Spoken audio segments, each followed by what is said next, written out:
Hey, thanks for tuning in. This is a progressive broadcast channel. My first video on a new YouTube channel that I have set up here. I 4 years ago set up the Unapologetic Liberal podcast. That only lasted 7 or 8 videos or so. I started that right after Trump's election, and just approaching some 40 or 50 days out of the 2020 election. I thought I would dive back in. So I wanted to state where I currently feel like the Democrats are as far as a party as a whole. And I would say I don't think it's a good outlook, in my personal opinion. But I want to reel back to how I felt in 2016. So in 2016, I was adamant that Hillary was going to win. I was not an adamant Hillary supporter, but I was adamant that Hillary was going to win. I saw no way that Donald Trump was going to get elected. I was riding the train that they were going to win states like Georgia. And that's just pretty crazy that I was even believing things like that. Delusional on my part. So I'm looking to how we currently are, and with the death of Ruth Bader Ginsburg, condolences to her family. That's R.I.P. That's very sad.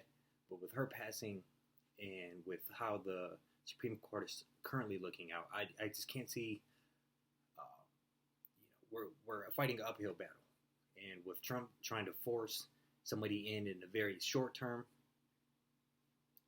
that'd make it 6-3. If he gets reelected, still 6-3. If he gets reelected, and we have other older justices, and that could be catastrophic, make it 7-2 within the next 4 years. And there's really no returning from 7-2. There's not much returning from 6-3, especially when you consider. As far as the split on the justices, when you consider that Obama was screwed out of one of his picks. So I'm looking at how Democrats are running with all this, and they're not running the right politicians as far as I'm concerned. As far as Bernie would have beaten Trump the first time around, and he would have beat him this time around. And we yet to see what Biden is going to do. We all do got to get out and vote for him, whether you're excited or not. But I'm not obviously in the excitement category at all. I'm in the, let's just get, a corporate Democrat back in there, somebody, generic brand, and at least we can get back on track with some certain things. And we still need to fight. But if the Democrats are rolling out how I see it happening with the next,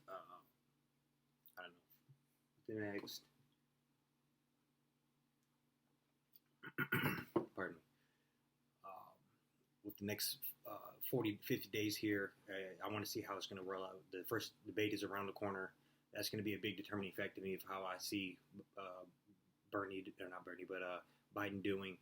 And, I just think it's an important 40 or 50 days coming up here. And you have to hold off some of the strong things, or some of the strong points that the Republicans are pushing, starting with the Supreme Court justice. You got to defend that off. You have to have Biden show up big in the first debate. You have to have them hold him accountable on him saying all the lackadaisical, goofy things that Trump is going to get away with saying. He has to be strong on those. He has to be clear when he speaks. It's very important that he has everything in line in order to take this and take it serious and start showing up in states such as Michigan, where I'm from, and where Flint isn't just a talking point, where they can take the Flint-led crisis serious, where they could take the gutting of union jobs here in Michigan serious, and other states across the Rust Belt. And I just know that I haven't seen much of that as far as what I think will really drive and get people to go out to vote. I've seen them doing other ploys and other tactics, and I just hope that's not the same playbook that we had in 2016. But I appreciate you tuning in. This is going to be hopefully the first video of me. I'm going to try to get something going up every couple of days. Like I said, the debate is around the corner. I'm going to be big on dissecting that. But thank you for tuning in.